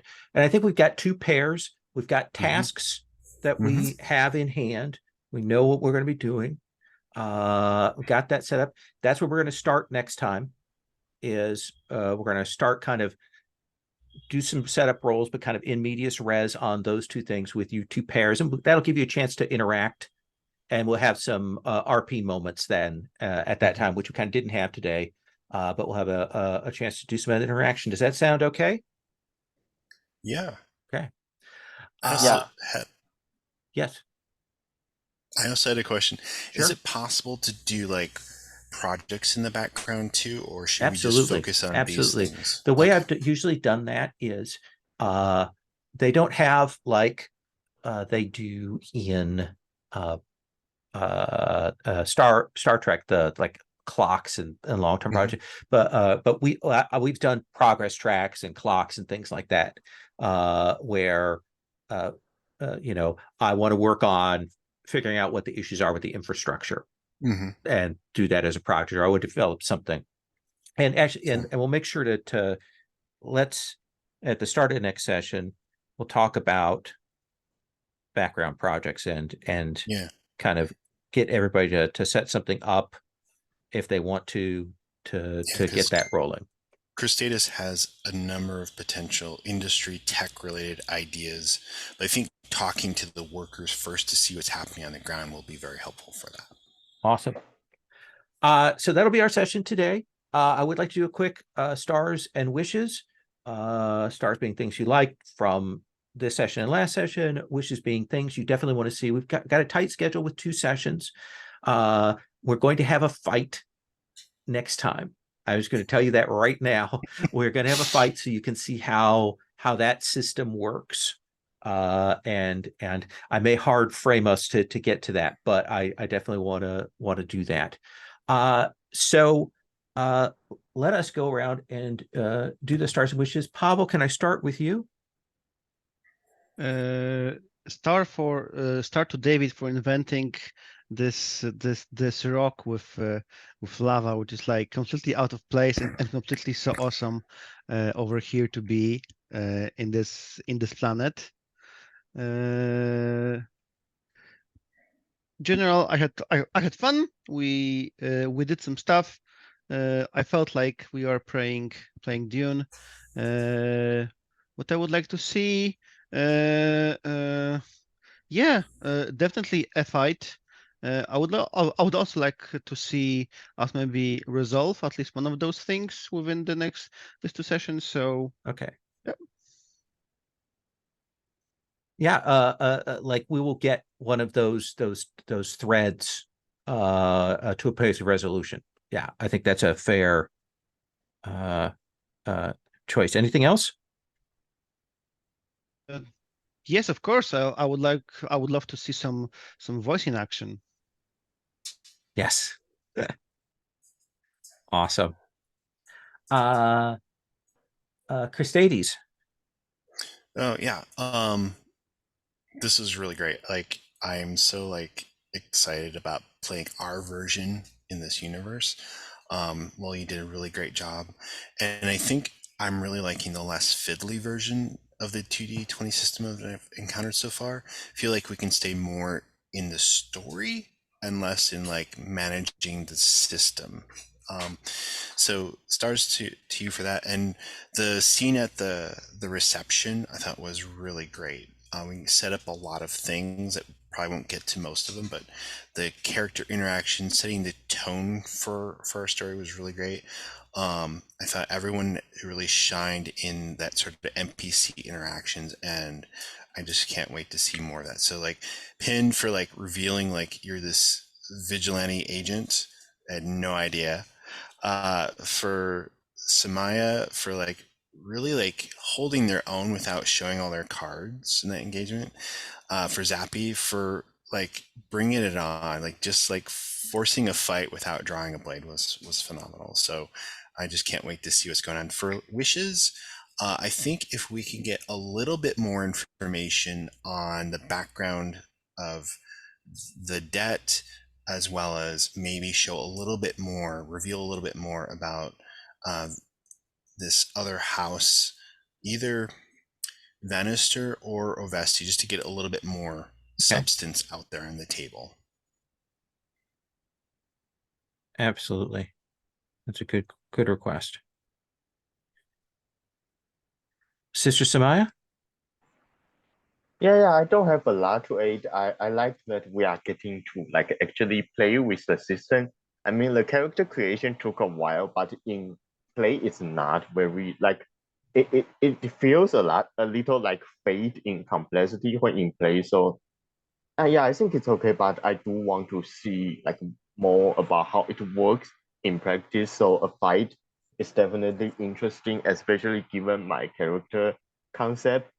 And yeah, I think this is more of a wish, but I do want to get like some role play between the player characters because like this time we are spending more time establishing the setting, the situation, and like each character. So we are mostly interacting with like the others in the house. So yeah, I definitely want to like have like some conversation between the player characters. Absolutely. That makes perfect sense.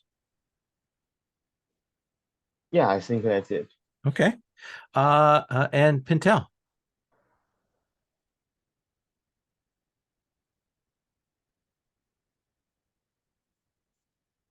Sorry. Yeah, I pretty much agree with everything that was said. Stars all around. And yeah, really, yeah, I can picture all these characters in the setting. I think enjoying all the things we've set up, and yeah, just looking forward to seeing it pay off and where it goes. And we'll definitely get a chance for you to infiltrate a criminal organization is definitely on the table. All right. Thank you all so much.